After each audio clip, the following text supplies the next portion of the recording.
Hello mga tao, kamusta kayo? Bagong araw nga at samahan nyo kami sa aming mga ganap ngayong araw. Marami nga pala kami pupuntahan ngayon. Inuna muna namin tong negosyo na aking asawa dahil may bumili sa kanya ng cellphone.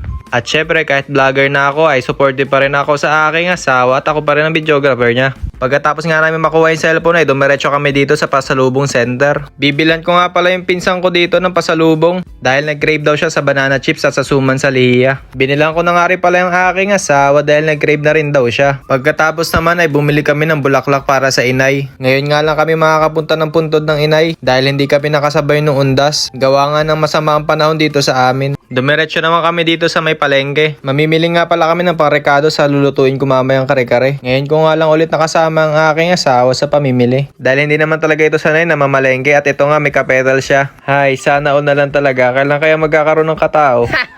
Dumiretso na nga kami sa gulayan dahil wala nang stock ng baka dun sa pinamimilan ko. At ito na nga, inuna ko munang bilhin ng mga rekadong gulay. Tapos meron ulit kapetals ang aking asawa. Thank you po sa support nyo. Nagmamadali na nga rin pala ako sa pamimili dahil nagugutom na ang aking asawa. At syempre, alam nyo naman, baka mamaya maging tiger ng aking asawa. Mabilis na nga talaga magutom itong buntis dahil dalawa na sila ni baby. Pagkatapos nga naming mamili ay dumiretso naman kami dito sa Shakey's. Kasi nga gutom na itong buntis. At syempre kasama pa rin si Sisi kong tunay at si Bunso. Nasa kalagitnaan pa nga lang kami ng aming lakad ngayong araw. Pero talagang gutom na ang buntis. Chibugan time. Thank you Lord sa blessings. Pagkatapos naman kumain ay dediretso naman kami dito sa New City. Bibili naman ako dito ng peanut butter. Feel na feel ko nga ang pagbablog kapag may kasama ako. Pero kapag mag-isa na ay para akong kakainin ng lupa. Ito nga palang Lily's butter yan, nilalagay ko sa kare-kare. Kailangan talaga masarap yung peanut butter na ilalagay natin. Kasi feeling ko yung peanut butter talaga ang nagbibigay ng sarap sa kare-kare.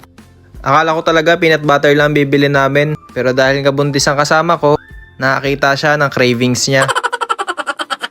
Pagkatapos nga namin sa New City, diretso naman kami sa bibilan namin ng mga karne. Dahil nga naubusan na sa palengke. Bali tatagpuin na nga pala namin si Papa dun sa pagbibilan namin. At ayan nga, nakarating na kami dito sa bilihan ng mga karne.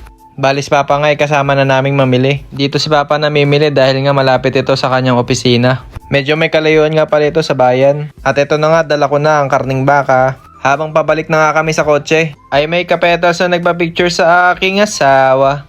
Tuwang-tuwa nga si Madam dahil nakapagpa-picture siya sa mayaman. At syempre nagpa-picture din siya sa Sisi kong tunay. Huy, ba't di kayo nagpa-picture sa akin? Hindi po ako videographer, asawa ho ako. Arigid char lang. After nga namin makapamili ng mga karne ay dumiretso naman kami dito sa bahay ng inay. Dahil nagpakatay nga ang papa ng native na manok. Nung pauwi na nga kami ay dumaan muna kami dito sa kamag-anakan ng aking asawa. Dahil mga kapetals din itong mga chikiting. At ito na nga, nagpa-picture na rin sila. And syempre, hindi pa rin sila nagpa-picture sa akin ay arigid. At ito na nga at pupunta na kami kay inay. Napakagandang tignan ng sementeryo ngayon dahil napakaraming bulaklak. At ang ganda rin ng panahon kaya ang ganda rin bumisita ngayon kay inay. Hindi nga din pala ako nakadalaw sa aking papa at kuya. Dahil ang sementeryo nila ay malayo dito sa bayan ng Calapan. 2 to 3 hours nga pala ang biyahe doon.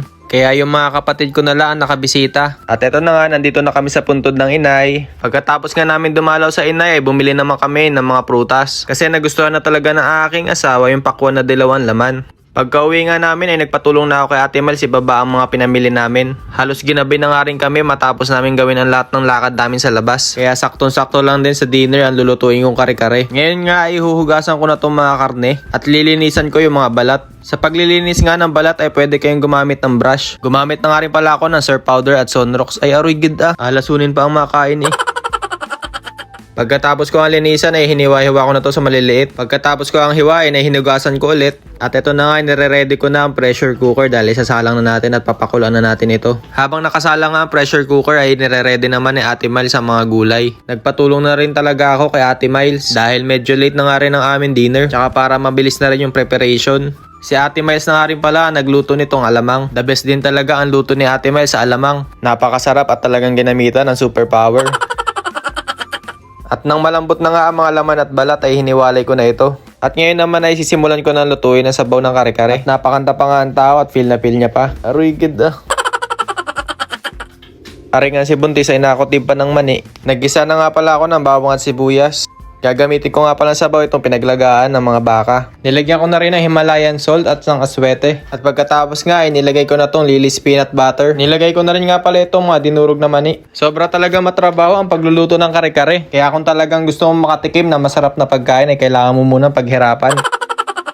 Kaya naisip ko kapag magluluto ulit kami ng kare-kare ay ilalaga ko muna ito at bago lutuin sa susunod na araw. At nang maluto ko na nga ang peanut sauce ay sinunod ko nang ilagay itong mga karne at mga gulay. Kinamay ko na nga pala ang mga gulay pero wag kang mag-alala, malinis naman ang kamay ko. Nagmamadali na rin kasi ako dahil late na ang aming dinner. At ito na ang finished product. At ito na nga at maghahain na ako para naman makakain na kami. Bali sabay-sabay nga pala kaming kumain ngayon dahil ngayon lang kami na kompleto ulit. At masaya nga pala ang tao dahil nasarapan sila mama at papa sa luto ko. Tara mga tao, kain tayo. Thank you sa panonood nyo. Hanggang sa muli. Paalam!